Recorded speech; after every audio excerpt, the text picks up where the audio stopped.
Eto lang yan. Wag na wag mong kakalimutan kung anong rason kung bakit mo sinimulan yung mga pangarap na gusto mong tuparin. Wag na wag mong kakalimutan lahat ng naging inspirasyon mo o lahat ng pinanghuhugutan mo ng lakas ng loob para matupad o magawa mo kung ano yung gusto mong gawin.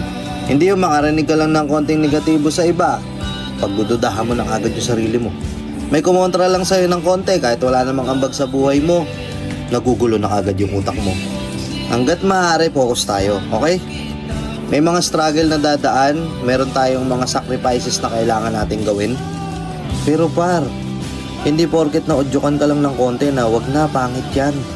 Ititigil ka na. Again, wag na wag mong kakalimutan yung rason kung bakit mo sinimulan yung mga bagay na gusto mong gawin. Nakita mo na before yung magiging future mo eh. Nagkaroon ka na nga ng vision para sa sarili mo eh. Hayaan mo bang hindi matupad yun? Hayaan mo bang hindi matuloy yun? Kaya mo yan. Kasi at the end of the day, sila wala rin namang may tutulong sa'yo pero sarili mo katulong mo. And at the end of the day, sarili mo lang din